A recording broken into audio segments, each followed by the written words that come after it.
ఆదికాండము 8వ అధ్యాయము. దేవుడు నోవహును అతనితో కూడా ఓడలోనున్న సమస్త జంతువులను సమస్త పశువులను జ్ఞాపకము చేసుకొనెను. దేవుడు భూమి మీద వాయువు విసరునట్లు చేయుట వలన నీళ్లు తగ్గిపోయెను. అగాధ జలముల ఊటలును ఆకాశపు తూములను మూయబడిను.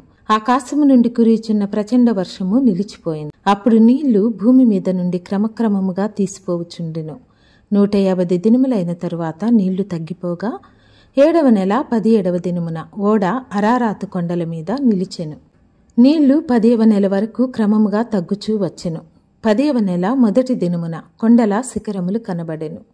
40 దినములైన తరువాత నోవహు తాను చేసిన ఓడ కిటికీ తీసి ఒక కాకిని వెలుపలికి పోవిడిచెను. అది బయటికి వెళ్లి భూమి మీద నుండి నీళ్లు ఇంకిపోవు వరకు ఇటూ అటూ తిరుగుచుండెను. మరియు నీళ్లు నేల మీద నుండి తగ్గినవో లేదో చూచుటకు అతడు తన యొద్ద నుండి నల్లపావురం ఒకటి వెలుపలికి పోవిడిచెను. నీళ్లు భూమి అంతటి మీద నున్నందున తన అరకాలు నిలుపుటకు దానికి స్థలము దొరకలేదు గనుక ఓడలోనున్న అతని యొద్దకు తిరిగి వచ్చెను. అప్పుడతడు చెయ్యి చాపి దాన్ని పట్టుకుని ఓడలోనికి తీసుకొనెను.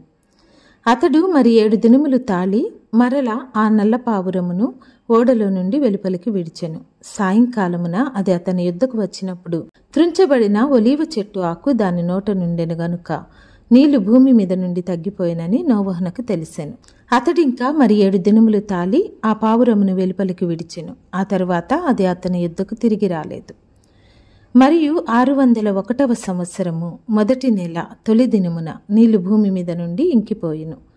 నోవహు ఓడ కప్పు తీసి చూచినప్పుడు నేల ఆరియుండెను. 2వ నెల 27వ దినమున భూమి ఎండియుండెను.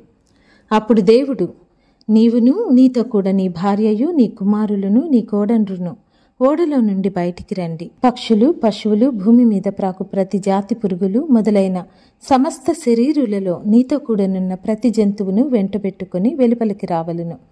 అవి భూమి మీద బహుగా విస్తరించి భూమి మీద ఫలించి అభివృద్ధి పొందవలనని నోవహుతో చెప్పెను.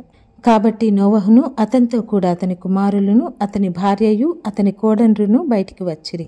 ప్రతి జంతువును ప్రాకు ప్రతి పురుగును ప్రతి పిట్టయు భూమి మీద సంచరించునవన్నీయు వాటి వాటి జాతుల చొప్పున ఆ ఓడలో నుండి బయటికి వచ్చెను. అప్పుడు నోవహు యెహోవాకు బలిపీఠము కట్టి పవిత్ర పశువులన్నిటిలోనూ పవిత్ర పక్షులన్నిటిలోనూ కొన్ని తీసుకొని ఆ పీఠం మీద దహన బలి అర్పించెను. అప్పుడు యెహోవా ఇంపైన సువాసనను ఆఘ్రానించి ఇక మీదట నరులను బట్టి భూమిని మరల శపించెను. ఎందుకనగా నరుల హృదయాలోచన వారి బాల్యము నుండి చెడ్డది. నేనిప్పుడు చేసిన ప్రకారముగా ఇకను సమస్త జీవులను సంహరింపను. భూమి నిలిచియున్నంత వరకు వెదకాలమును కోతకాలమును శీతోష్ణములను వేసవి శీతకాలములను రాత్రింబగలును ఉండక మానవని తన హృదయములో అనుకొనెను.